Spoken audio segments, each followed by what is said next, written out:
Philadelphia, April 17th, 1790. Dawn comes slowly through the bedroom windows.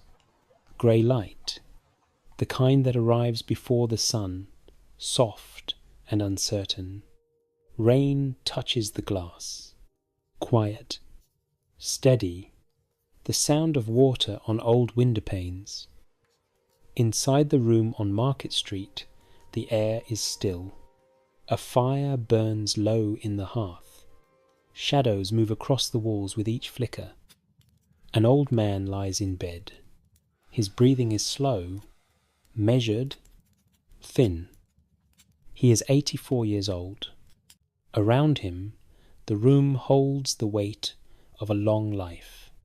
Books stacked on tables, papers scattered across a desk, letters waiting to be answered, a worn pair of bifocals resting beside an inkwell, and in the corner, coiled on a wooden shelf, a length of old hemp twine, frayed now, darkened with age, but kept, carefully kept. It is a kite string, 38 years old, from a June afternoon when the sky answered a question, when lightning and electricity proved to be the same thing, when invisible forces became real. The old man kept it all these years, never threw it away, as if that string still connected him to something, to the moment when wonder turned to knowledge. His daughter Sarah sits beside the bed. His grandsons wait nearby, quiet, watching. The doctor leans close, suggests the patient might breathe easier if he turned onto his side. The old man's eyes open, just slightly. His voice, when it comes, is weak but clear. He jokes the way he always did. A dying man can do nothing easy. Sarah takes his hand, the hand that signed documents, that held a kite string under a charged sky, that wrote thousands of letters to thousands of people. Outside, Philadelphia is waking, horses on cobblestone, shop doors opening, the city moving forward into another day. But in this room, something is ending. How did he become this? The man lying here, the only person to sign all 4 founding documents of a nation, how does a candlemaker's son from Boston become Benjamin Franklin? The answer is simpler than you might think. He tried to be useful, not perfect, not always right, just useful. He asked questions. He built things. He tried to help. That was all. But that changed everything. The rain continues. The fire settles lower. The room grows quieter still. Let us go back. Back before the signatures and the treaties. Before the fame. Before Paris and London and the halls of power. Back before the lightning. To where it began. To a cold room in Boston. To a boy born into a house that smelled of candle smoke, to a young man who ran away with nothing and built a life with his own hands, to the moment when wonder first took root.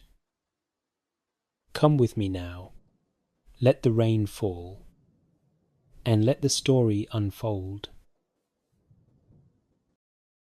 Boston, winter, 1706. In a house on Milk Street, a fire burns low in the hearth, struggling against the January cold. The room smells of tallow and smoke, thick and heavy, the smell that clings to everything in a chandler's house and never quite leaves. Outside, snow falls over the narrow streets of the city, muffling the sounds of horses and cartwheels, covering the cobblestones in white. Inside, a woman labours to bring another child into the world. Her name is Abia Folger Franklin. She is 38 years old, and this is her the 8th of 10 with her husband Josiah. The midwife works by candlelight. The room is cold despite the fire. Winter makes everything harder. On January 17th, 1706, the baby comes, a boy. The midwife wraps him quickly and places him in his mother's arms. They name him Benjamin. He is the 15th child in the Franklin household, the youngest son of a youngest son, as he will later describe himself with characteristic humour. In a world that gives everything to firstborn sons, Benjamin enters life with nothing, no inheritance waiting, no particular prospects, just a place at a crowded table in a house that always smells of rendered fat and candle smoke. His father, Josiah, stands over iron vats in the back room, melting tallow day after day, rendering animal fat into candles and soap. It is necessary work, but humble. Josiah had been a dyer of cloth in England, a skilled trade with some dignity to it. But Boston had little use for dyers, so he reinvented himself, became a candle maker, a tradesman who turned animal fat into light. The family lives simply. Bread, vegetables, whatever meat they can afford on a chandler's income. The children share beds, share rooms, share everything because there is no alternative in a house this full. 17 children, though not all survived. The house on Milk Street is crowded and loud, full of voices and footsteps and the constant work of keeping so many people fed and clothed. But there are books. Not many, but some. Josiah owns a treasured volume called Bonifacius, or Essays to Do Good, written by Cotton Mather, the famous Puritan minister. Benjamin will later say this book shaped his entire philosophy. The idea that virtue means serving others, that life should be useful, not just lived. School comes at age 8. The Boston Latin School, the finest grammar school in the colonies, where boys study Latin and prepare for Harvard College and careers in the ministry. Josiah has hopes for this bright son. Perhaps Benjamin could become a minister. It is one of the few paths to respectability open to a tradesman's son. A man of the cloth would bring honour to the Franklin name. Benjamin enters the Latin school in 1714 and shows immediate promise. He rises quickly in his class, his mind quick with languages and reading. His teachers see a boy destined for Harvard, for scholarship, for the church. But Josiah sees the bills. Latin school and then Harvard College cost far more than a candlemaker can afford, no matter how many children he has to educate. After less than a year, Josiah pulls Benjamin from the Latin school. He enrolls him instead in a school run by George Brownell, focusing on practical skills, writing and arithmetic. Benjamin is good at writing. His letters are clear, his sentences well formed, but he struggles terribly with numbers, with the abstract world of arithmetic. He will later admit he failed mathematics completely during these years. By age 10, in 1716, Benjamin's formal education ends. He is pulled from school and put to work in his father's shop. For most boys, this would be the end. A life of tallow and wicks, of standing over vats breathing greasy smoke, of hands always sticky with fat. Benjamin hates it. The work is grueling and monotonous. Cutting wicks, filling moulds, the smell coating his throat. His hands never clean. He dreams of escape, of ships, of the ocean. His older brother went to sea years ago and never returned, and Benjamin understands why. The sea means freedom, distance, a life beyond the candle shop. But Josiah will not allow it. He had children who went missing at sea. Instead, when Benjamin is 12 years old, in 1718, his father finds a different apprenticeship. Benjamin's older brother, James, has recently returned from London, trained as a printer. James is setting up his own shop in Boston, and he needs help. Josiah arranges the terms. Benjamin will be bound to his brother until age 21. 9 years of service. No pay beyond room and board. It is a hard bargain, but it is a door out of the candle shop. Benjamin walks into the printing house for the first time and breathes air that smells different. Ink instead of tallow. Paper instead of grease. The sharp scent of metal type instead of rendered animal fat. And there are books, pamphlets, newspapers, words everywhere. The work is demanding. James is not an easy master, quick to criticize, sometimes harsh. Brothers can be cruel when one holds power over the other. But the printing shop opens a world Benjamin never knew existed. He reads everything he can find, borrows books from other apprentices, from customers, from anyone willing to lend. At night, after the work is done, he teaches himself to write properly. He discovers a publication called The Spectator, full of elegant essays. He copies them out by hand, then puts the originals away and tries to rewrite the essays from memory. Then he compares his versions to the originals, seeing where he failed, where he succeeded, learning structure and rhythm and the art of clear argument. He does this for months, for years, getting better slowly, learning the craft of words through patient practice. He eats simple meals, bread, raisins, vegetables, and spends every spare coin on reading. When Benjamin is 15, in 1721, James starts a newspaper, the New England Courant. It is bold, sometimes irreverent, carrying local news and opinion, not just reprinted articles from London papers. Boston's authorities do not appreciate being questioned in print. The Courant draws attention, and not the friendly kind. Benjamin wants to write for the paper, but James refuses. Too young, too inexperienced, not ready. So, Benjamin creates a disguise, a character, a middle-aged widow named Silence Dogood.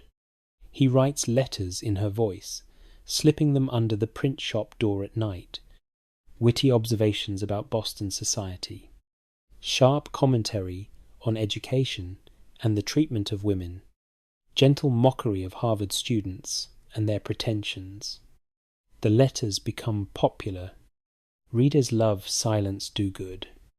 Everyone wants to know who she is. James has no idea his 16-year-old apprentice is the author. When he discovers the truth, he is not pleased. Perhaps embarrassed. Perhaps threatened. The relationship between the brothers grows strained. Arguments become more frequent. Sometimes they turn physical. The break comes in 1723.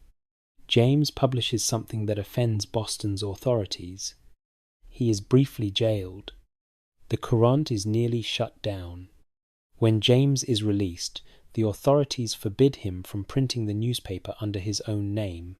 So he puts it under Benjamin's name instead, publicly releasing Benjamin from his apprenticeship to make the arrangement legal. But privately, James makes Benjamin sign a secret contract, binding him for the remaining years of service. Benjamin sees his opportunity. He has been publicly released. The secret contract cannot be enforced without James admitting the deception.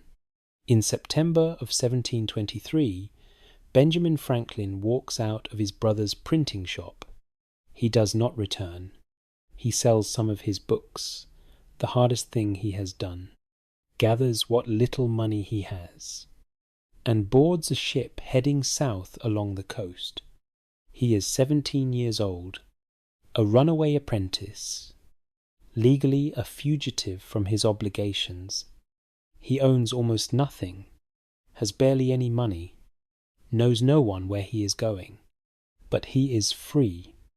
The ship sails down the coast past rocky shores and small harbours, past the world he has known all his life, toward a city he has heard of but never seen, Philadelphia. Benjamin stands at the rail, watching the water, thinking about what comes next. In his pocket, a few coins. In his mind, questions about the future. Behind him, Boston grows distant. The candle shop, the printing press where he learned his trade, the brother who never saw him clearly. Ahead, uncertainty, no prospects, no connections, no plan beyond arriving. But uncertainty holds possibility. And Benjamin Franklin, at 17, is very good at seeing possibility where others see only risk. The wind fills the sails. The ship moves steadily south. The Delaware River. October morning, 1723.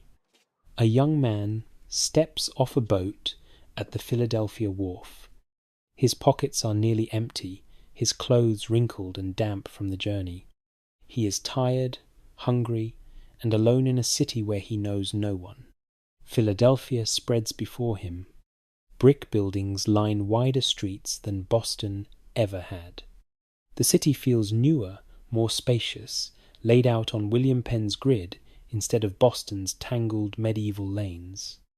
Benjamin walks up from the wharf carrying everything he owns, which is almost nothing.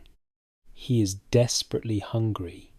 He finds a bakery and asks for 3 pennies worth of bread. The baker hands him 3 large puffy rolls, far more bread than he expected. With no pockets left and no bag, Benjamin tucks 1 roll under each arm and eats the 3rd as he walks up Market Street. He knows he looks ridiculous. A strange young man with bread under his arms like a fool. A girl stands in a doorway watching him pass. She laughs quietly at the sight. Her name is Deborah Reed. She lives on Market Street with her family. She will remember this moment for the rest of her life. So will he, though right now he does not notice her, too focused on eating and finding a place to sleep. Benjamin finds work within days. A printer named Samuel Keimer needs help in his shop. The pay is modest but steady. Benjamin knows the trade, knows it well from his years with James. He rents a room, begins building a life from nothing. The city welcomes him in ways Boston never did. Philadelphia is a Quaker city, more tolerant, less rigid than Puritan Boston. A place where what you can do matters more than who your father is. For a few months, life is simple. Work, save money, read when he can find books, learn the city. Then the governor of Pennsylvania notices him. Sir William Keith is impressed by this articulate young printer, this self-educated boy from Boston who writes well and thinks clearly. Keith makes Benjamin a promise that will change everything. Go to London, Keith says. I will give you letters of credit to buy printing equipment. The best presses, the best type. Return to Philadelphia and start your own business. I will support you with government contracts. Benjamin is 18 years old. He believes the governor. Why would such a man lie? In November of 1724, Benjamin boards a ship for London, crossing the Atlantic with high hopes, believing he has a patron, a future secured by a governor's promise. The crossing takes 7 weeks. Winter seas, cold and rough. When he arrives in London in December, he discovers the truth. There are no letters of credit. Governor Keith made promises he never intended to keep. Empty words from a man who liked to seem generous but would not follow through. Benjamin is stranded in London. No money beyond what little he brought. No connections. No way home except to earn passage back. He finds work in the printing houses. First at Palmer's on Bartholomew Close, then at Watts's near Lincoln's Inn Fields. These are large operations, employing dozens of men, producing books and pamphlets at a scale impossible in the colonies. London is overwhelming. More people on a single street than in all of Boston. The noise, the crowds, the endless motion of the largest city in the English-speaking world. But Benjamin learns. He works hard, saves carefully, absorbs everything he can about the printing trade at its highest level. He makes friends among the other printers, argues philosophy in the taverns, writes a pamphlet on religion that he will later regret, realizing that being clever is not always the same as being wise. He stays in London for 18 months. By the summer of 1726, he has saved enough money for passage home. The crossing back is long. He has time to think about what he has learned, about promises, about trust, about the difference between words and actions. The boy who left is not quite the young man who returns. London taught him caution, taught him that impressive people can be empty, that he must rely on himself, on his own work, not on anyone's patronage. Back in Philadelphia in October of 1726, he returns to work for Samuel Keimer. But the relationship is uneasy. Keimer resents Benjamin's skill, worries that his employee might replace him. In 1728, when Benjamin is 22, he forms a partnership with another young printer named Hugh Meredith. Meredith's father provides capital. Benjamin provides skill and reputation. They open their own shop on High Street. It is small. The competition is fierce. Several established printers already serve Philadelphia, but Benjamin works harder than anyone. He is at the press before dawn, works past dark. When other printers are drinking in taverns, Benjamin is setting type, making sure every job is done right and delivered on time. People notice. This young printer who never seems to rest, who takes any job, who does careful work and keeps his word about deadlines. Slowly, business grows. Contracts come. Enough to survive, then enough to build on. In 1730, Meredith's father can no longer support the partnership. Meredith himself wants to try farming instead of printing. Benjamin borrows money from two friends and buys Meredith's share completely. At 24 years old, Benjamin Franklin owns a printing business. Still in debt. Still working constantly. But it is his. That same year, he makes a decision about his personal life. Deborah Reed, the girl who watched him walk down Market Street with bread under his arms 7 years ago, she had married, while he was in London, married a man named John Rogers, who proved worthless. Rogers accumulated debts, then disappeared. Vanished completely. Rumours said he died in the West Indies, but there was no proof, no certainty. Under Pennsylvania law, Deborah cannot legally remarry. If Rogers returned, she would be guilty of bigamy. But Benjamin does not care about legal complications when practical solutions exist. On September 1st, 1730, Benjamin and Deborah enter into a common law marriage. No ceremony, no legal record, just a commitment between two people who understand each other. It will last 44 years, until her death. Deborah is practical, capable. She manages the household and helps in the shop, selling books and stationery, while Benjamin works the press.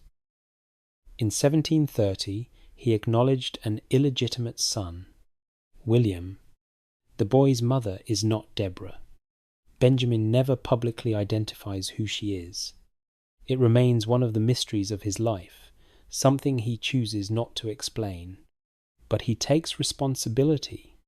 William becomes part of the household, and Deborah raises him as her own without public complaint. In 1732, Deborah gives birth to Francis Folger Franklin. They call him Frankie, a bright, healthy boy, the joy of the household. That same year, Benjamin begins publishing Poor Richard's Almanac under the name Richard Saunders. It is a modest venture, an annual publication, weather predictions, astronomical calculations, and sayings that stick in the mind. Early to bed and early to rise makes a man healthy, wealthy, and wise. A penny saved is a penny earned. He that lies down with dogs shall rise up with fleas. Some Benjamin invents. Some he borrows and improves. All of them become part of how Americans speak, repeated so often that people forget they came from somewhere. Poor Richard's Almanac sells thousands of copies every year. The profits exceed what the printing business itself brings in. By his early 30s, Benjamin is financially stable. Not wealthy, but comfortable. Secure enough to think about more than just survival. He begins pursuing projects beyond profit. In 1731, he helps found the Library Company of Philadelphia. Members pool money to buy books that anyone can borrow. The first lending library in the colonies. Knowledge should be shared, Benjamin argues, not locked away behind money or privilege. In 1736, he organizes the Union Fire Company, volunteers who respond when buildings catch fire, the first of its kind in Philadelphia. He believes in building systems that will outlast him, institutions that serve everyone. But in 1736, tragedy strikes. Frankie dies, 4 years old. Smallpox. Benjamin had hesitated about inoculation. The procedure was controversial, risky. He wanted to be certain before exposing his son to it. He waited, and waiting cost everything. The guilt settles over him like a weight that never fully lifts. He will write about it years later, urging other parents not to make his mistake, not to let caution become paralysis. Deborah is devastated. For months, the light goes out of her eyes. She retreats into grief while Benjamin retreats into work, neither of them knowing how to reach the other through the loss. In 1743, a daughter is born. Sarah. They call her Sally. Healthy.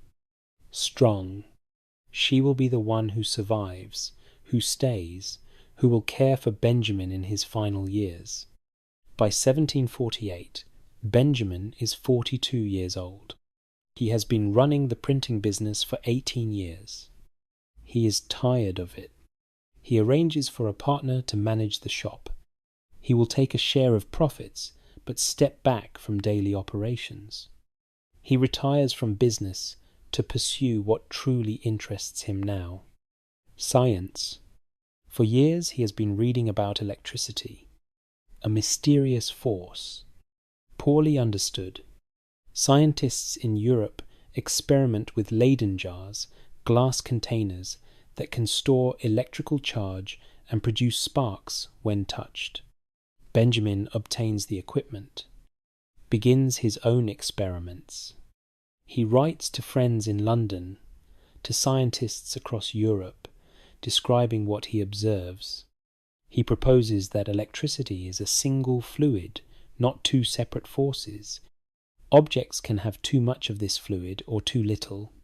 He coins the terms that will last: positive and negative, plus and minus, battery, conductor, The ideas are elegant, simple, and they turn out to be correct. But the biggest question haunts him. Lightning. Everyone has seen lightning tear across the sky, heard thunder crack, watched it split trees and burn buildings. Benjamin watches thunderstorms, studies them, thinks about them constantly. Lightning looks like the spark from a Leyden jar, the same bright flash, the same sharp crack. What if they are the same thing? What if lightning is electricity? It is a radical idea. Most people see lightning as divine fire, God's wrath made visible. But Benjamin sees a natural phenomenon, something that follows laws, something that can be understood. And if it is electricity, it can be tested. The question becomes how? How do you bring lightning down from the sky safely enough to study it? The answer will come. In a field outside Philadelphia, with a kite and a key and a storm approaching. But that moment is still ahead. For now, in 1748, Benjamin Franklin is simply a man asking questions, building equipment, filling notebooks with observations, trying to understand the invisible forces that move through the world. Summer heat in Philadelphia, 1750. The city is growing. New streets pushing westward from the Delaware River. More houses, more shops, more people drawn by opportunity in William Penn's tolerant colony. Benjamin Franklin, at 44 years old, is part of this growth, not just observing it but shaping it. The printing business still runs under his partnership arrangement, bringing steady income without demanding his daily presence. This freedom allows him to pursue what matters to him now. Science, civic improvement, building things that will last. In the evenings, men gather, sometimes at taverns, sometimes in homes, discussing problems that need solving. What does Philadelphia lack? What could make life better for everyone? Benjamin participates in these conversations, not as the loudest voice, but often as the most practical one. He listens carefully, asks questions, suggests solutions that others can adopt as their own ideas. In 1751, he is elected to the Pennsylvania Assembly, a representative of Philadelphia, a voice in colonial government. He discovers he has a talent for this work, not for grand speeches, that has never been his way, but for negotiation, for finding middle ground, for building consensus among men who disagree. He serves on committees, drafts proposals, works behind the scenes to move legislation forward. At home, Deborah manages everything: the household, the shop accounts, the daily details that allow Benjamin to focus on public work. Sally is 8 years old now, bright, curious.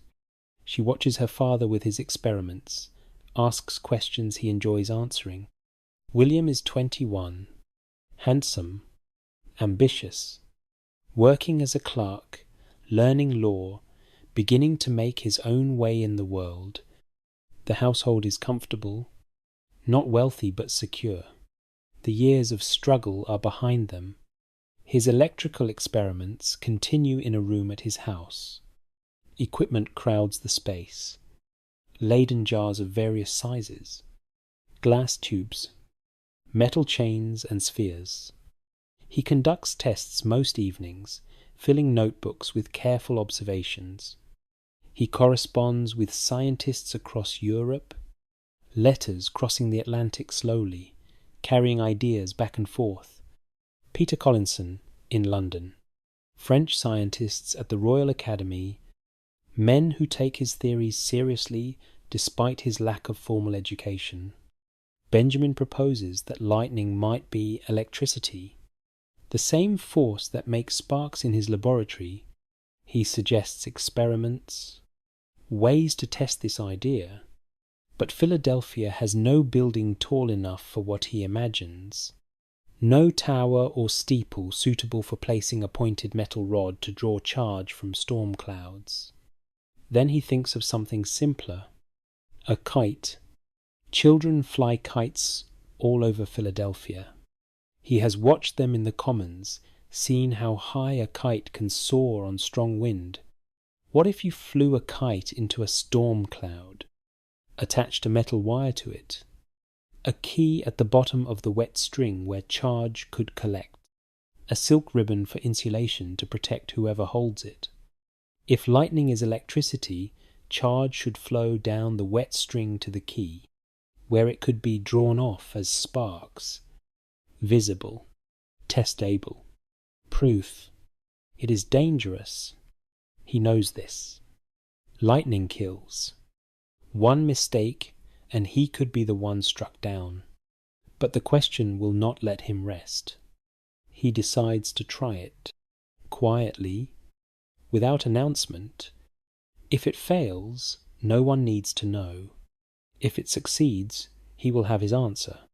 He waits for the right storm. Meanwhile, he continues other work. He studies the Gulf Stream, that great river of warm water flowing north through the Atlantic. He takes temperature measurements on ocean crossings, maps the current, realizes ships can save weeks of voyage time by using the stream when sailing east, avoiding it when sailing west. He studies population growth, writes an essay proposing that American population doubles every 20 years, that the colonies will eventually rival Britain itself in size and importance. He invents practical devices. A flexible catheter to help his brother John, who suffers from kidney stones. An improved stove that burns wood more efficiently, produces more heat with less smoke. Others call it the Franklin stove. He refuses to patent it, refuses to profit from something that might keep people warm. We enjoy great advantages from the inventions of others, he writes. We should be glad of an opportunity to serve others by any invention of ours, and this we should do freely and generously. His mind never stops working. Every problem is a puzzle. Every question leads to more questions. But the biggest question still waits. Lightning. Is it electricity? Can it be proven? He has told only one person about his plan. His son, William, now 21 years old, strong enough to help, trustworthy enough to keep quiet if the experiment fails. The moment is coming.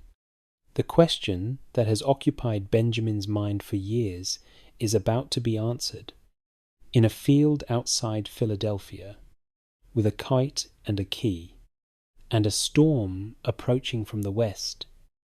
But that story belongs to the next chapter, to the moment when invisible forces become visible, when theory becomes proof. For now, Benjamin Franklin is simply waiting, watching the sky, preparing. Pennsylvania, June 1752. Afternoon clouds build to the west, dark and heavy with rain, the kind of storm that brings lightning and thunder rolling across the fields outside Philadelphia. Benjamin Franklin stands in an open field with his son William beside him. Benjamin is 46 years old. William is 21. Between them they hold a kite. Not a toy. A carefully constructed instrument, silk fabric stretched over a wooden frame, a sharp metal wire extending from the top, pointing toward the sky like a question. The hemp string runs down from the kite through Benjamin's hands. Near the bottom, a metal key is tied to the string. Below the key, a silk ribbon for holding. Silk stays dry longer than hemp, insulates better. should protect the person holding it from the charge. Should. Benjamin hopes, but this is experiment, not certainty. The air smells of coming rain, of wet earth. The wind picks up, bending the grass, pulling at their clothes. They have told no one else about this. If the experiment fails, Benjamin does not want witnesses to his foolishness. If it succeeds, there will be time enough to announce it. William holds the kite frame while Benjamin manages the string. They have done this before in fair weather, testing how the kite flies, how stable it is in wind. But today is different. Today they will fly it into the storm. The clouds move closer. The first drops of rain begin to fall. Soft at first, then steadier. William runs across the field, the kite lifting behind him. The wind catches the silk. The kite rises. Higher, higher, the string unreeling in Benjamin's hands. The kite climbs into the grey sky, toward the dark clouds building overhead. Thunder rumbles in the distance. Lightning flickers on the horizon, still far away, but approaching. They stand together in the field, father and son, watching the kite, watching the sky, the rain coming harder now, soaking through their clothes. The hemp string grows wet, the fibres swelling with moisture. Benjamin knows this matters. Dry hemp is an insulator. Wet hemp conducts electricity. If charge flows from the clouds, it will travel down the wet string to the key, where it can be drawn off as sparks. If the theory is correct, if lightning is truly electricity, if Benjamin has not made some terrible miscalculation that will kill them both, he watches the kite, watches the string, his hand near the key, but not touching it yet. Minutes pass. The storm builds overhead. More lightning. Closer now. The crack of thunder following each flash. The rain falls steady and cold, running down their faces, down the string. Benjamin looks at the string closely. The loose threads along its length. Are they standing up, repelled by something, or is it just the wind? He cannot tell. Not yet. More time passes. The storm directly above them now. The sky dark. Lightning brilliant against the clouds.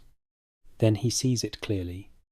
The threads of the wet hemp string, standing up, repelled from each other, the way charged objects repel when brought close together. His heart beats faster. He moves his hand slowly toward the key. Closer, closer.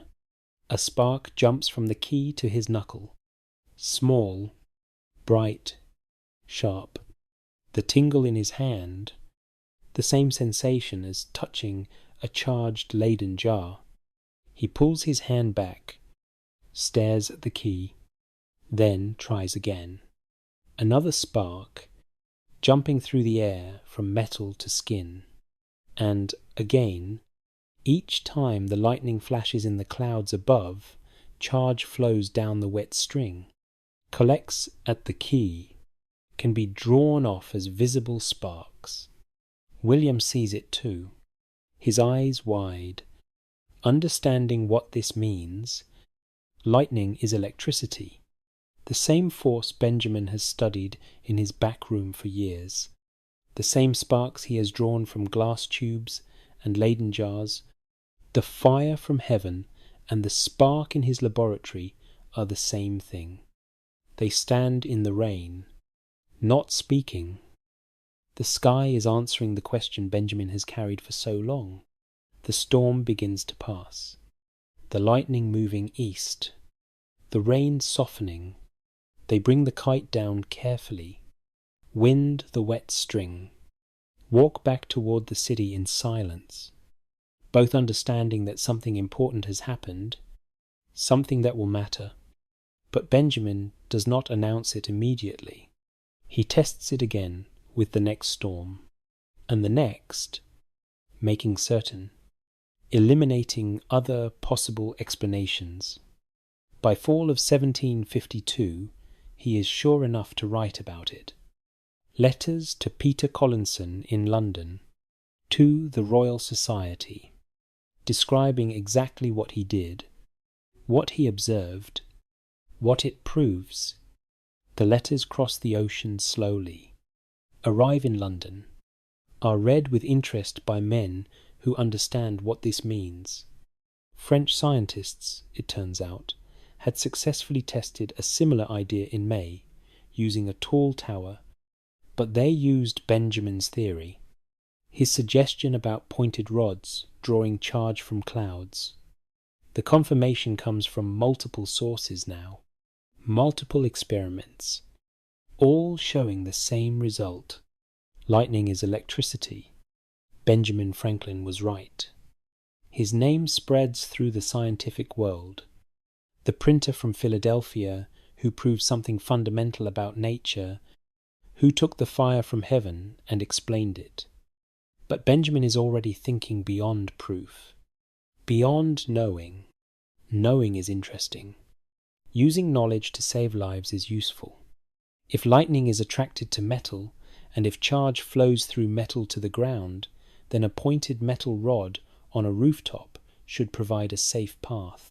Down the rod, through a wire, into the earth, protecting the building instead of destroying it.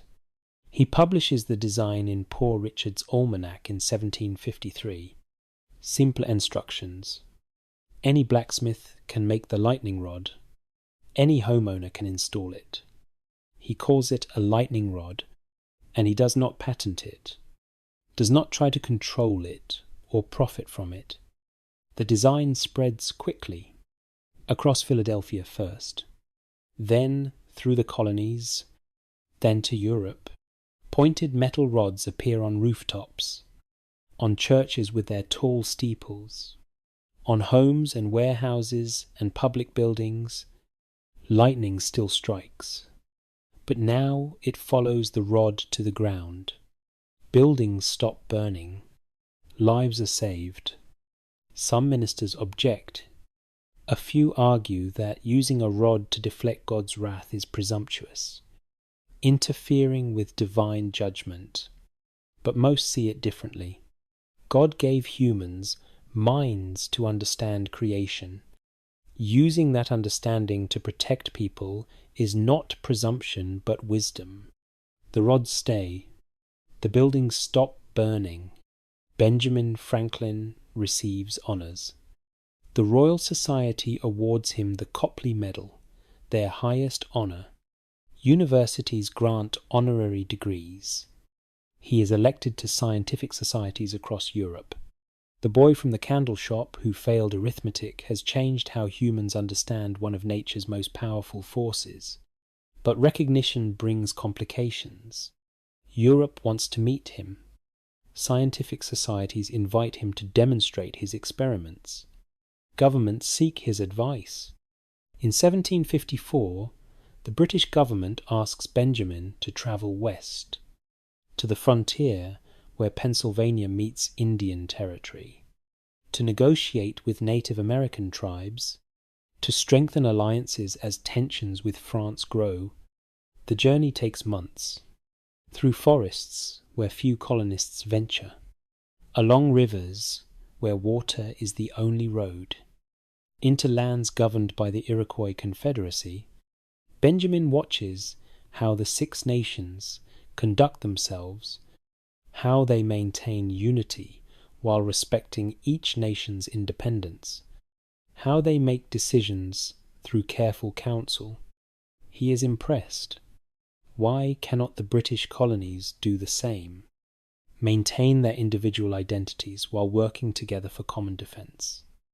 That summer, representatives from 7 colonies meet in Albany to discuss colonial defence.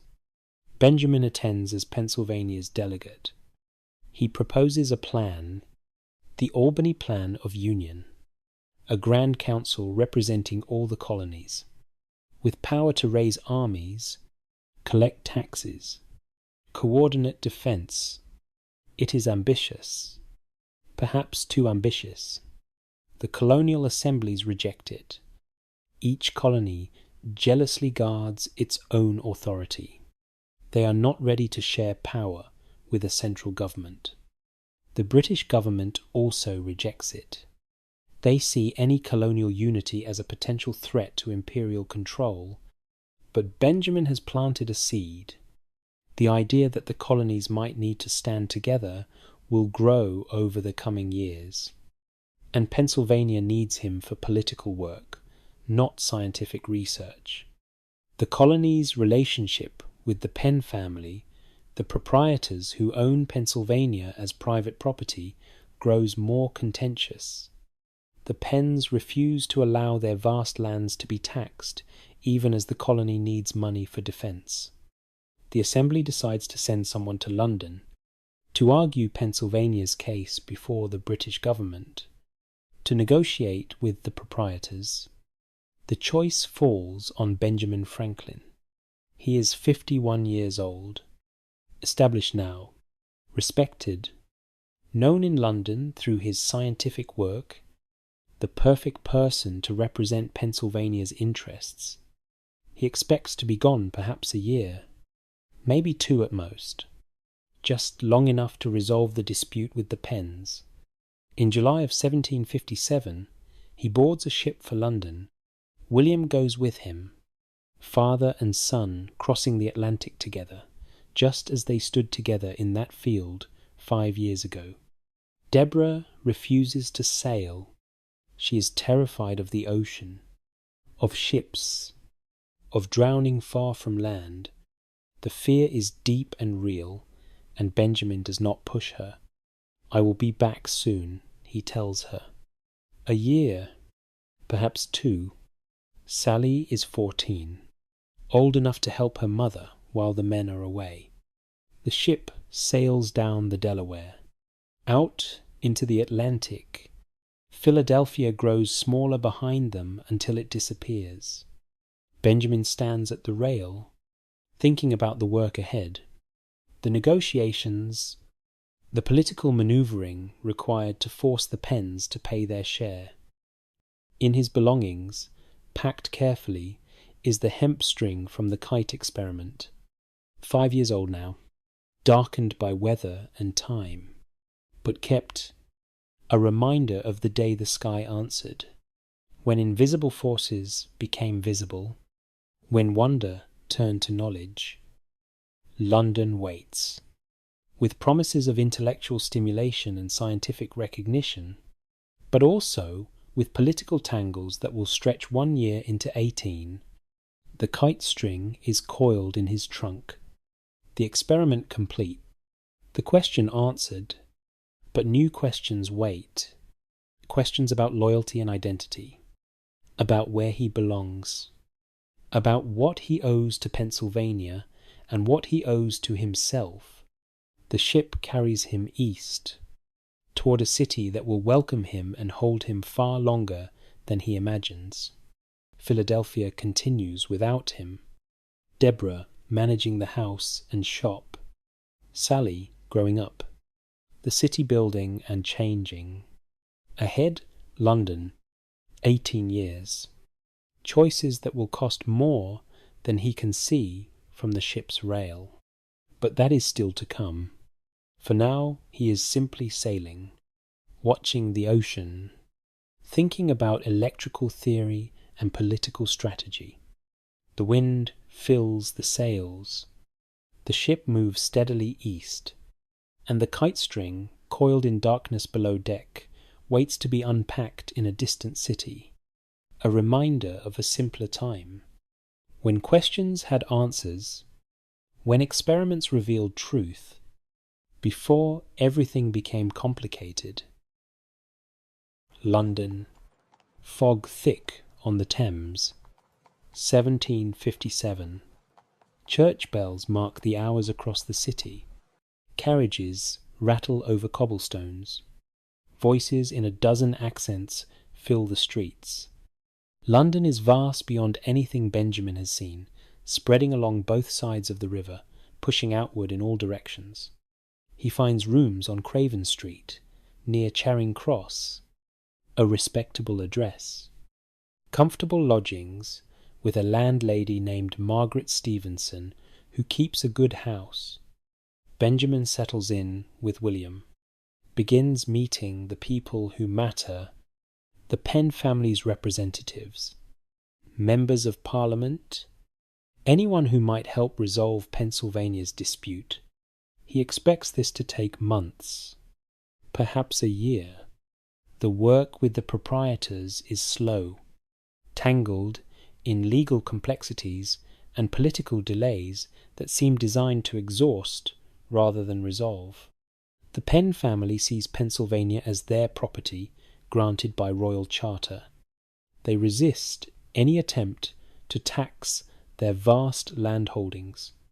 Benjamin, at a guess, negotiates, writes careful letters, meets with officials who might influence the outcome. Progress comes in small increments. Some concessions won, some compromises reached, but nothing decisive enough to justify returning home. And truthfully, London begins to seduce him. The coffee houses where men debate ideas freely, the Royal Society where he can demonstrate his electrical experiments, the theatres, the bookshops, the constant intellectual stimulation of Europe's largest city. He is welcomed everywhere. Dr. Franklin, they call him now, using the honorary degree from St. Andrews. The famous American who tamed lightning. The rustic philosopher from the colonies. They want to meet him, hear him speak, see his demonstrations with Leyden jars and electrical apparatus. He enjoys it. After years of being useful in Philadelphia, of serving on committees and building institutions, London offers something different. Recognition for his mind. Conversation with brilliant people who care about ideas. He makes friends, visits the great estates in the countryside, travels to Scotland where universities honour him, to Ireland where he observes poverty that reminds him of the worst he has seen in the colonies. And he writes letters to Deborah, long letters describing what he sees, the people he meets, the work he is doing. He sends gifts. Fine fabrics she can sell in their shop, china dishes for the house, a new gown, things he thinks will please her. Her letters in return are simpler. News of Philadelphia, Sally's growth and education, the shop's business, weather and neighbours, small domestic details that feel increasingly distant from his life in London. The distance between them is not just geographical. Letters take 6 weeks to cross the ocean. By the time he reads her words, the moment she described has passed. They are living in different times, their lives moving forward separately, connected only by words that arrive too late to matter. He does not see this clearly yet. Or perhaps he sees it, but does not want to face what it means. In 1762, after 5 years in London, Benjamin returns to Philadelphia. The initial work with the proprietors has reached a temporary resolution. He can go home. The crossing takes 7 weeks. Philadelphia Harbour appears. Sally is 19 now, grown into a capable young woman. Deborah is 54, her hair greying, her face older than he remembers. She has aged in his absence. They all have, but within months, Pennsylvania sends him back to London. More disputes, more negotiations needed. He is too valuable there, too well connected, too effective at navigating British politics. Deborah begs him not to go, or, if he must go, to take her with him. But she is terrified of the ocean. The fear is real and deep. She cannot force herself onto a ship. Then stay, she says. Stay here with me. There is important work in London, he tells her. Pennsylvania needs him there. In November of 1764, Benjamin sails for London again. This time without William, who has been appointed royal governor of New Jersey and must stay to take up his position. Deborah and Sally stand on the wharf watching him leave. He promises to return soon, a year or two at most. It is a promise he will not keep. Back in London, the rooms on Craven Street welcome him like home. Margaret Stevenson and her daughter Polly provide comfortable domestic life without the complications of marriage. The work continues. Pennsylvania's interests, then representing other colonies as well: Georgia, New Jersey, Massachusetts. He becomes America's unofficial ambassador to Britain. In 1765, Parliament passes the Stamp Act, a tax on paper goods throughout the colonies. It seems small to Parliament, a modest tax to help pay for colonial defence. But in America, the reaction is explosive, not because of the amount, but because of the principle. No taxation without representation.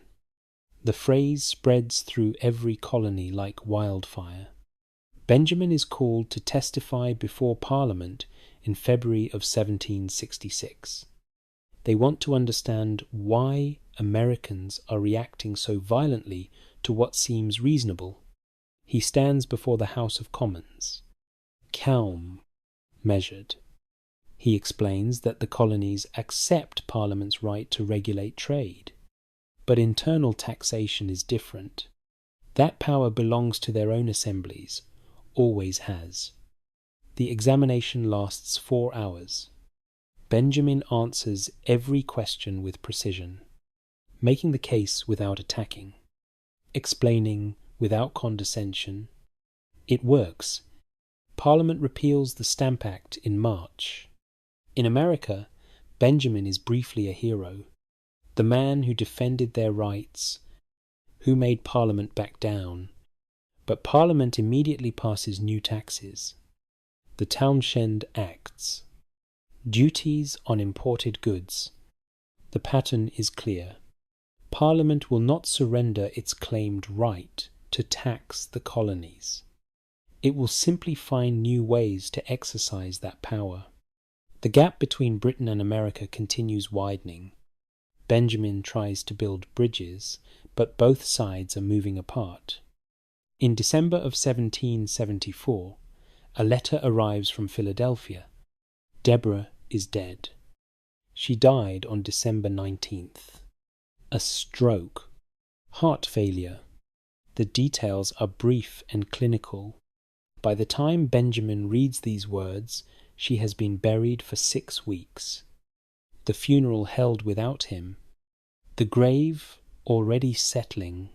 He sits in his rooms on Craven Street with the letter in his hand. She had begged him to come home. For years she had begged. Her letters, less frequent in recent years, her handwriting shakier, her words simpler. Please come home. Please. He had stayed in London. The work was important, he told himself. Pennsylvania needed him here. The colonies needed him here. Now she is gone, and he never said goodbye. The room is quiet except for winter rain on the windows. Outside, London continues. Carriages. Voices. The city indifferent to one man's loss. He is 68 years old. His wife of 44 years is dead, buried in Philadelphia while he sat in London attending to politics and correspondence. The guilt settles over him like a weight that will not lift. He does not leave for the funeral. He is an ocean away. By the time he could arrive, months would have passed. And there is work here still. The relationship between Britain and the colonies is approaching crisis. Someone needs to be here who understands both sides. but the reasons feel hollow now. Benjamin's position in London becomes impossible. He is representing colonies now in open rebellion. His rooms are watched. His mail opened. He is no longer welcome. In March of 1775, Benjamin boards a ship for Philadelphia. Leaving London after 18 years, 11 years in this second stay, the crossing is rough. Spring storms. He is 69 years old, too old for this, his body aching with every wave.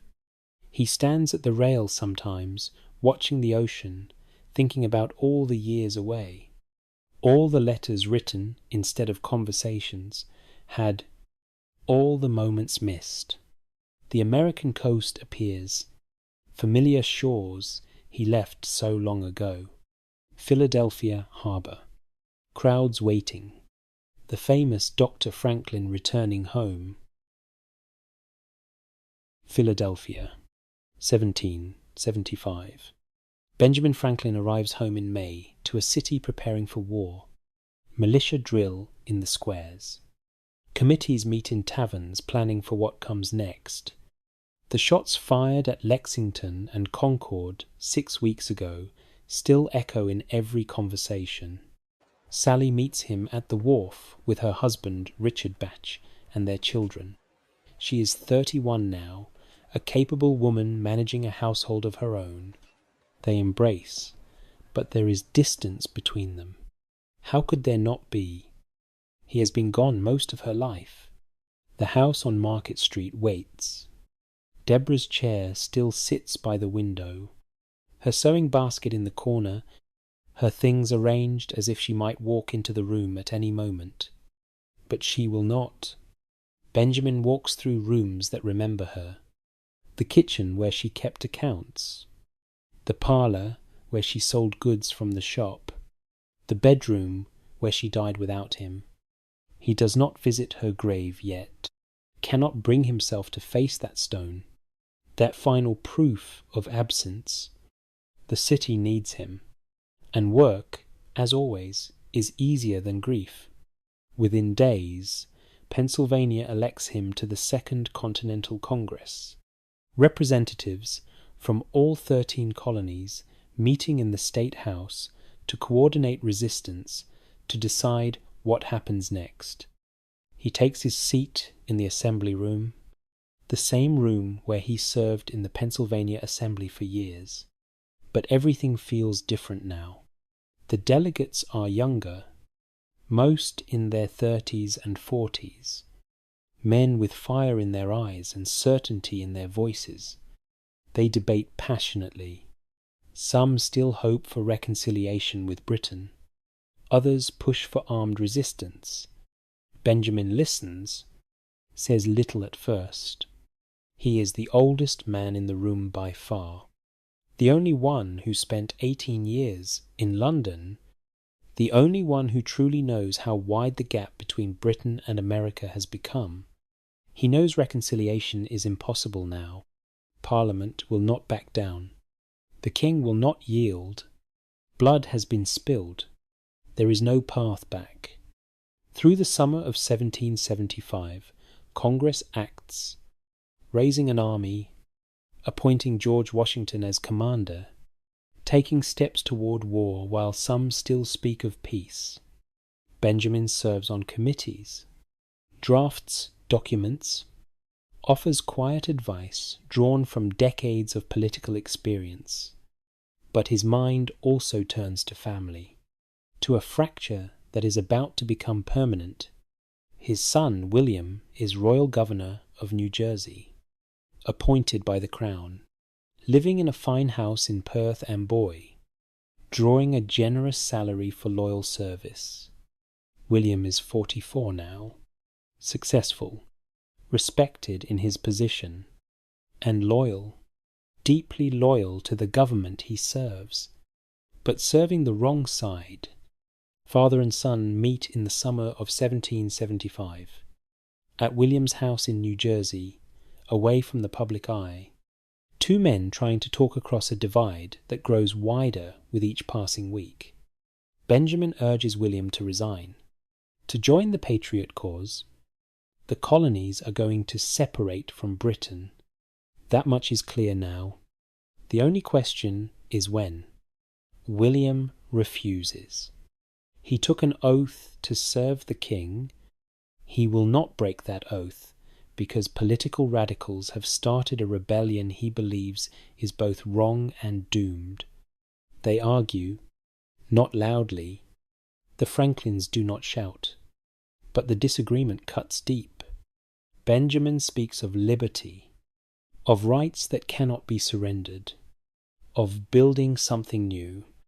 William speaks of law, of order, of duty to the legitimate government, of the chaos and blood that rebellion will bring. Neither can convince the other. They are standing on opposite sides of a line that cannot be crossed by family affection or shared history. The visit ends without resolution, without warmth. They will exchange a few letters over the coming months. Formal, careful, each trying once more to persuade the other.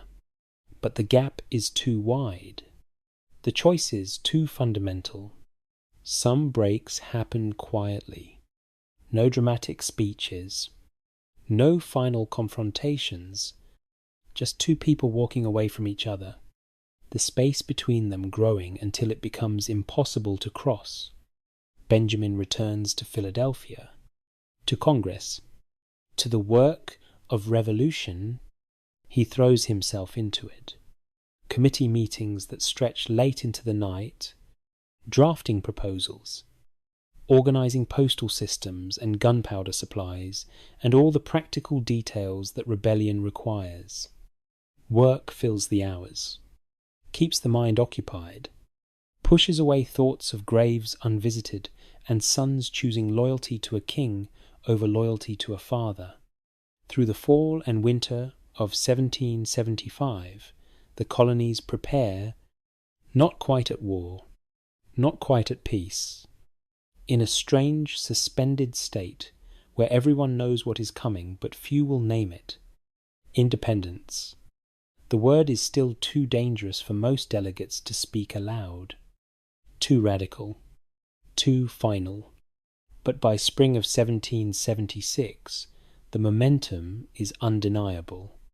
In January, Thomas Paine publishes a pamphlet called Common Sense. It argues simply and powerfully for complete separation from Britain, for independence, for creating something new. It sells 100,000 copies in 3 months. Everyone reads it. Everyone talks about it. The mood shifts. In June, Richard Henry Lee of Virginia stands in Congress and proposes a resolution. These united colonies are, and of right ought to be, free and independent states. The moment has arrived. Not all colonies are ready. Some need more time, more certainty, but the direction is clear. Congress appoints a committee to draft a declaration, to explain to the world why separation is necessary, why the colonies have no choice but to break free. 5 men: John Adams of Massachusetts, Thomas Jefferson of Virginia, Benjamin Franklin of Pennsylvania, Roger Sherman of Connecticut, Robert Livingston of New York. Jefferson is given the task of writing the first draft. He is 33 years old, a lawyer, a good writer with a talent for memorable phrases. He works on it for weeks in rooms he has rented on Market Street, not far from Benjamin's house, scratching out lines, revising, searching for the right words to justify revolution. In late June, he brings the draft to Benjamin's house, asks him to review it, to suggest changes. Benjamin reads carefully. The opening is strong. The list of grievances against the king is thorough, but there are places where the language can be sharpened. He makes small edits. A word here, a phrase there, Where Jefferson wrote, "We hold these truths to be sacred and undeniable," Benjamin crosses it out. Writes instead, "We hold these truths to be self-evident." Self-evident. Not dependent on religion or divine revelation. True because reason makes them so. True because they must be true. It is a small change, but it shifts the foundation from faith to reason. From sacred authority to human understanding, Jefferson accepts the change without argument. The committee presents the Declaration to Congress on June 28. Debate begins immediately. Some delegates want changes. Some want entire passages removed. Jefferson sits unhappy as Congress edits his work. Benjamin leans over and whispers to him, "I have made it a rule whenever, in my power, to avoid becoming the draftsman of papers to be reviewed by a public body. This is exactly why." The delegates remove a long passage condemning slavery and the slave trade. The southern colonies will not accept it. South Carolina and Georgia threaten to walk away if it stays. The passage is cut. The contradiction remains unresolved. A nation declaring all men are created equal while millions remain enslaved. Benjamin owns slaves. So does Jefferson. So do many of the men in this room. The reckoning will come, but not today. On July 2nd, Congress votes 12 colonies in favor of independence. New York abstaining but not opposed. On July 4th, the final text of the Declaration of Independence is approved. 56 men will eventually sign it. Benjamin Franklin is one of them. He is 70 years old, the oldest signer by more than a decade. When he adds his name to the document, he knows what it means. They are committing treason. If the revolution fails, they will all hang. The declaration is read publicly. Outside the State House, crowds gather in the yard, cheering. Church bells ringing across the city. The document is printed, distributed, sent to Washington's army, to all 13 states, to the courts of Europe. We hold these truths to be self-evident, that all men are created equal. The words will outlast everyone in that room, will echo through centuries, will be quoted and argued and reinterpreted for as long as America exists. But right now, they are just words on paper. A promise, a claim. Making that promise real will require everything. Britain will not let the colonies go without a fight. The world's most powerful empire against a loose alliance of farmer soldiers with few guns and less money. The odds are terrible. Congress knows they need help. Foreign help. Money. Ships. Professional soldiers. France is the obvious choice. Britain's ancient enemy. They would love to see Britain weakened, but France will not risk open alliance with rebels who might lose. They need proof the Americans can win. Someone must go to Paris to negotiate, to convince French ministers that supporting America is worth the risk. The choice falls on Benjamin Franklin. He is 70 years old. The ocean crossing will take weeks, maybe months if weather is bad. The work in France could take years. He may never return. But he says yes. In October of 1776, Benjamin boards a ship for France. His grandsons go with him. William Temple Franklin, age 16. Benjamin Franklin Bache, age 7. Sally stands on the wharf, watching her father leave again. She is 33 years old. She has watched him leave before. She wonders if this is the last time. The ship sails down the Delaware, out into the Atlantic. Behind him, Philadelphia, Sally, Deborah's grave still unvisited. William somewhere in New Jersey, choosing differently. Ahead, France. An impossible mission. Years of work in a foreign country. He is 70 years old. Too old for this. His body aching. His heart heavy with all he has lost. But the revolution needs him. The nation that does not yet exist needs him. So he crosses the ocean one more time. Still trying to be useful. Even when useful costs everything. Paris. Winter. 1776. He arrived in France in December after a dangerous crossing. British warships patrol the Atlantic, hunting American vessels. The ship barely avoided capture twice. The journey took 7 weeks. Benjamin is 70 years old. Too old for storms and danger and sleeping in a cramped cabin. But he survived. And now the work begins. The salons are warm despite the December cold. Fires burn in marble hearths. Wine flows. Conversation sparkles in French and occasional English. An old man sits listening. His hair is grey and long, unpowdered in a city where every gentleman wears a wig. He wears a fur cap instead of a fashionable hat. A plain brown coat instead of silk and lace. The French adore him. To them, he is the perfect American. Simple, natural, the philosopher from the wilderness who tamed lightning and now comes seeking help to birth a nation. Benjamin Franklin understands what they want to see. So he gives it to them. The fur cap, the plain coat, the deliberate simplicity that stands out in a court obsessed with elaborate display.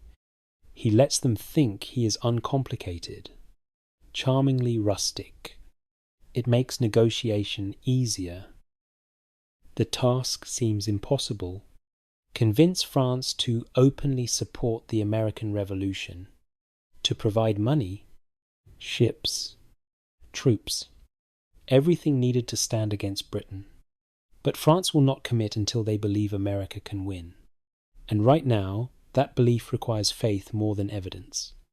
Washington's army is struggling, retreating across New Jersey, losing battles, barely holding together through the winter. Britain has professional soldiers, a powerful navy, endless resources. Why would France risk war with Britain for rebels who might lose everything? Benjamin must make them believe, make success seem inevitable instead of impossible. He works quietly, meeting with Count Vergennes, the French foreign minister, a careful man who weighs every word. Benjamin does not push, does not demand. He suggests, listens, waits with patience learned from decades of negotiation. The French government sends supplies secretly, money funneled through false trading companies, weapons disguised as commercial goods. It helps, but it is not enough. Benjamin needs an open alliance, a treaty, French ships joining American ships, French soldiers fighting alongside American soldiers. Vergennes will not commit. Not yet. So Benjamin waits, and while waiting, becomes famous. His face appears everywhere, on medallions, snuff boxes, china plates. Women style their hair à la Franklin. Shopkeepers display his portrait. He is invited to every salon, every dinner, every gathering that matters. The charming American philosopher who speaks fractured French but captivates audiences anyway. He meets Voltaire at the Academy of Sciences. 2 old men embracing while crowds applaud. 2 champions of enlightenment finally meeting. Benjamin enjoys it. After London's coldness toward him in his final years there, Paris welcomes him with genuine warmth, but beneath the social success, loneliness settles over him. His grandsons are with him. Temple serves as his secretary, copying letters, managing correspondence. Benny attends school outside the city, but they are boys. They cannot fill the spaces left by decades of loss. He writes letters to Sally in Philadelphia, to friends scattered across America and Europe, to the memories of people gone. He finds companionship with women who enjoy his conversation. Madame Brelon, a talented musician who plays harpsichord for him. Madame Helvetius, a widow whose salon draws the finest minds in Paris. The friendships are genuine, warm, nothing scandalous, though Benjamin flirts in letters with the gentle charm of an old man who knows his limits. The companionship eases loneliness, makes Paris feel less foreign. The months become years.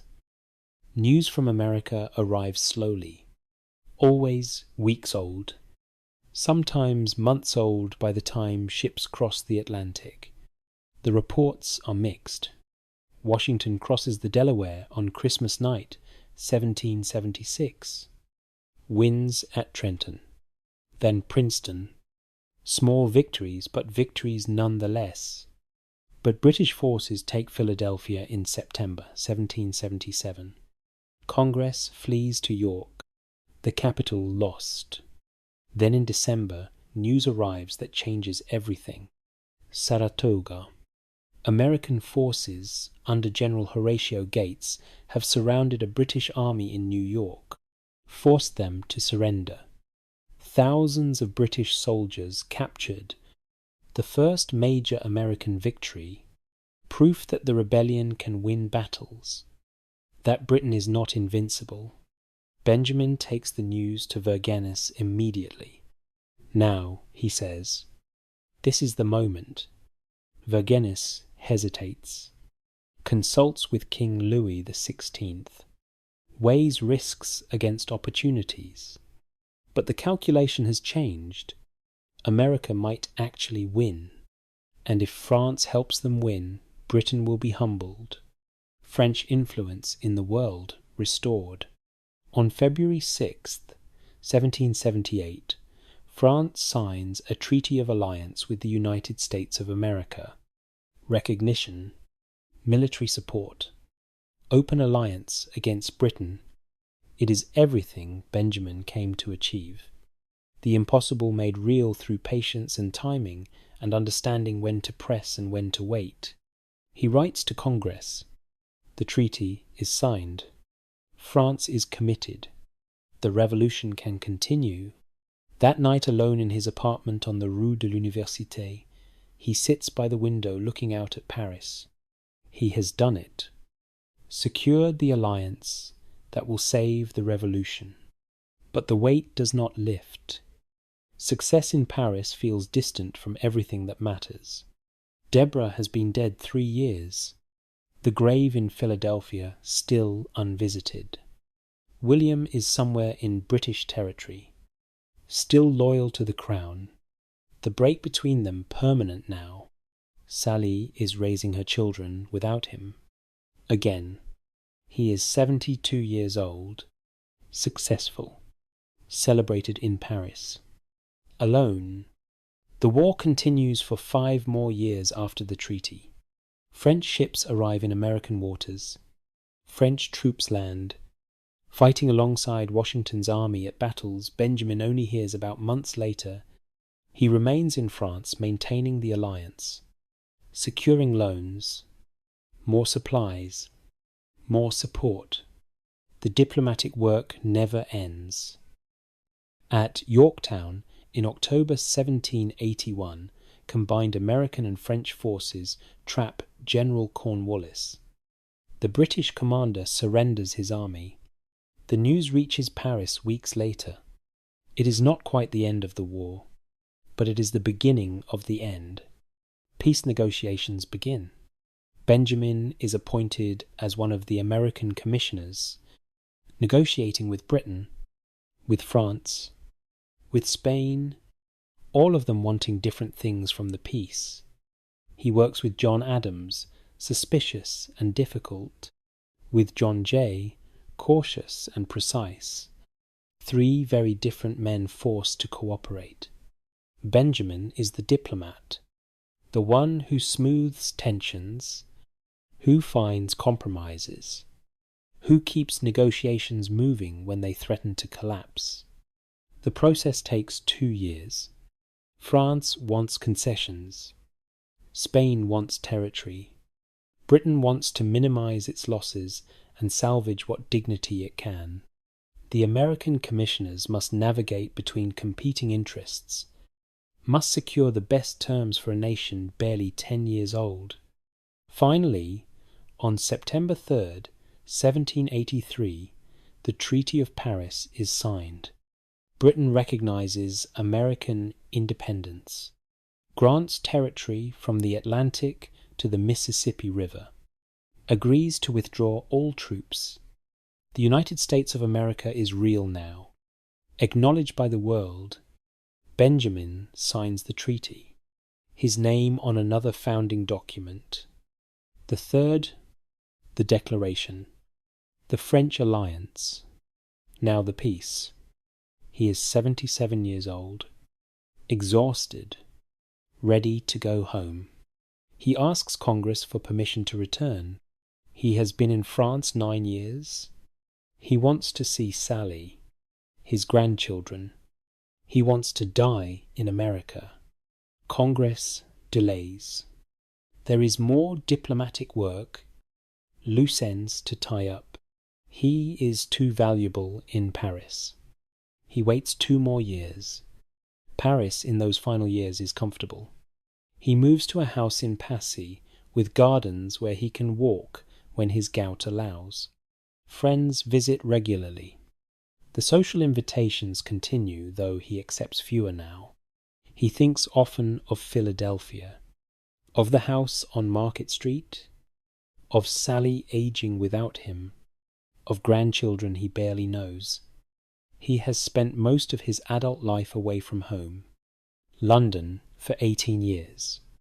France for 9. Always somewhere else. Always working on something that seemed important. The cost of being useful has been presence. The price of achievement has been absence. In the spring of 1785, Congress finally grants permission. He prepares to leave Paris. Friends gather to say goodbye.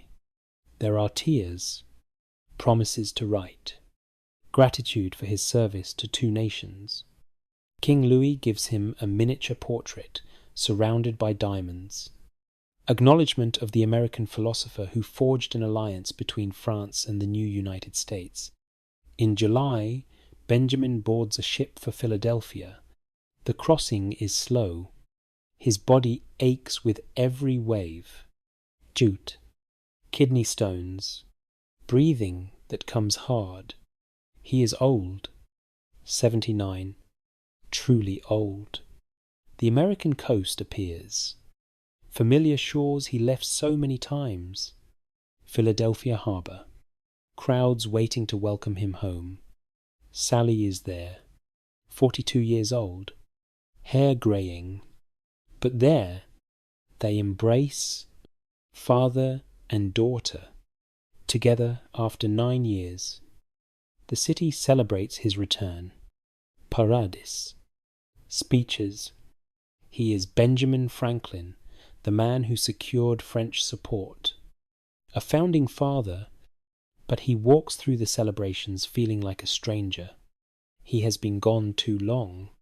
27 years, mostly absent. The city grew without him.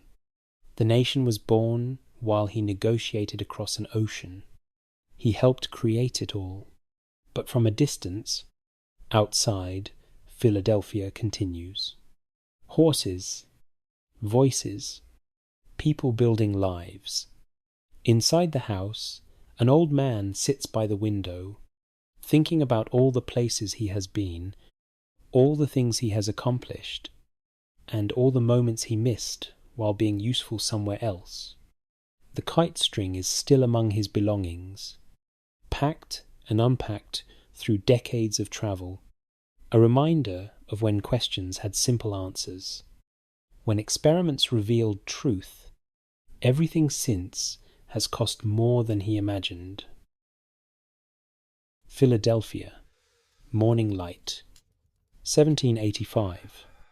An old man wakes slowly in the house on Market Street. Sunlight comes soft through the curtains. The room is quiet. He dresses carefully. Buttons are difficult now. His fingers stiff with age. There is no hurry. Nowhere he must be. Downstairs, Sally has prepared breakfast. Bread. Tea. Simple things. She manages the household with the same capable efficiency her mother once had. Her husband Richard Bache helps when visitors come seeking the great Franklin's wisdom or autograph. But the great Franklin is just an old man now, 79 years old. His body failing in ways that accumulate into real limits. Gout makes walking painful. Some days he cannot manage the stairs at all. Kidney stones bring waves of agony that leave him gasping. A large stone in his bladder that doctors cannot remove. His lungs feel heavy. Each breath takes effort. But his mind remains clear. Still curious. Still working. After breakfast, he sits at his desk. Letters wait. Always letters. From scientists asking about old experiments. From friends sharing news. From strangers wanting to say they corresponded with Benjamin Franklin. He answers what he can. His handwriting shakier now. Temple helps with longer responses when needed. Visitors come in the afternoon. Old colleagues. Young men seeking advice about politics or science. People who want to meet him before it is too late. He receives them kindly, listens to their questions, offers what help he can. But he tires easily. By evening, he needs quiet. The days follow this pattern, one after another, peaceful in their simplicity. But the world outside still needs him. One more time. In May of 1787, delegates begin arriving in Philadelphia for a constitutional convention. The purpose is to fix the Articles of Confederation, the weak framework under which the states have been operating since independence. But everyone knows fixing will not be enough. The Articles are failing. The states act like separate countries. No central authority. No power to collect taxes or enforce laws. Something stronger is needed. Pennsylvania elects Benjamin as a delegate. His presence will give legitimacy to whatever emerges. He is 81 years old, far too weak to walk the 4 blocks to the State House. So prisoners from the Walnut Street jail carry him. 4 men bearing a sedan chair through Philadelphia streets each morning when weather permits, carrying him home each afternoon. It is undignified, but necessary. He takes his seat in the assembly room, the same room where independence was declared, where he has sat through so many debates over so many years. The convention debates through the hot summer. Large states wanting representation by population, small states demanding equal votes, northern and southern states clashing over slavery and commerce and how to divide power. Benjamin speaks rarely now, his voice too weak to carry. Often he writes his thoughts and asks James Wilson or another delegate to read them aloud. But he intervenes at crucial moments. When tensions threaten to tear everything apart, he tells stories, offers compromises, reminds them why they are here. His presence steadies the room. The oldest person there, the only one who signed the declaration, the only one who remembers clearly what it was like before. Through July and August they work, building article by article, a constitution for a nation still learning to be one country instead of 13. It is not perfect. Everyone knows this. Slavery remains. The balance of power uncertain, but it is the best they can create. On September 17th, the document is ready to be signed. Several delegates have serious objections.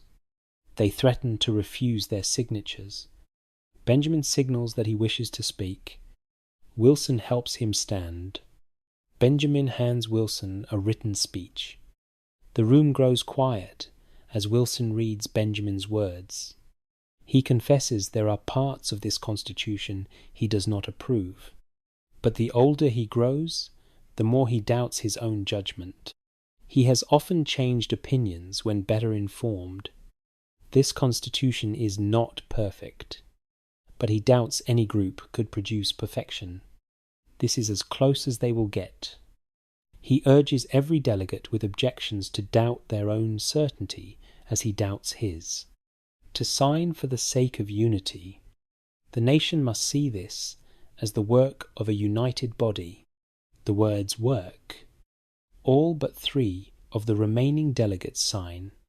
Benjamin adds his signature, his hand trembling with age. He has now signed all 4 founding documents of the United States: the Declaration, the Treaty with France, the Treaty of Paris, the Constitution. No other person can make that claim. As delegates file out, Benjamin points to the carved sun on the back of George Washington's chair. He has often wondered, he says, whether that sun is rising or setting. Now at last he knows. It is a rising sun. His public life is nearly finished. But he has one final cause. In these last years, Benjamin serves as president of the Pennsylvania Abolition Society, an organization working to end slavery. It is complicated for him to hold this position. He owned slaves most of his life, did not free them until 1781, far too late. He has no moral authority here, but he can still try to be useful. In February of 1790, 2 months before his death, he signs a petition to Congress calling for the abolition of slavery throughout the United States. Congress will reject it. The southern states will not allow it. Slavery will continue for 75 more years. But he sends the petition anyway. Some things must be said even when they will not be heard. It is his final public act. Through the spring of 1790, Benjamin grows weaker. The pain in his chest worsens. Breathing becomes harder each day. He spends most time in bed now. Sally sits with him, reading when he asks, holding his hand when pain comes. Temple visits. Benny visits. His grandchildren by Sally come to see him. Young voices in the house that has been quiet so long. Old friends come to say goodbye, though no one uses that word. He drifts between sleep and waking, sometimes confused about where he is or what year it is, sometimes startlingly clear. On good days he asks for newspapers, for books, for news of the world beyond his room. On bad days he simply lies still, breathing, resting. Rain comes some afternoons in April. He likes the sound. Water on windows. The rhythm soothing. On April 16th, the pain in his chest becomes severe. An abscess in his lung bursting. Breathing turns into visible struggle. Sally sends for the doctor, but there is little to be done beyond keeping him comfortable. The doctor suggests he might breathe easier if he turned onto his side in the bed. Benjamin opens his eyes, looks at the doctor, at Sally, at the room fading around him. His voice, when it comes, is barely a whisper, but the words are clear enough. A dying man can do nothing easy. One last joke. Even now, Sally takes his hand. She does not let go. Temple arrives.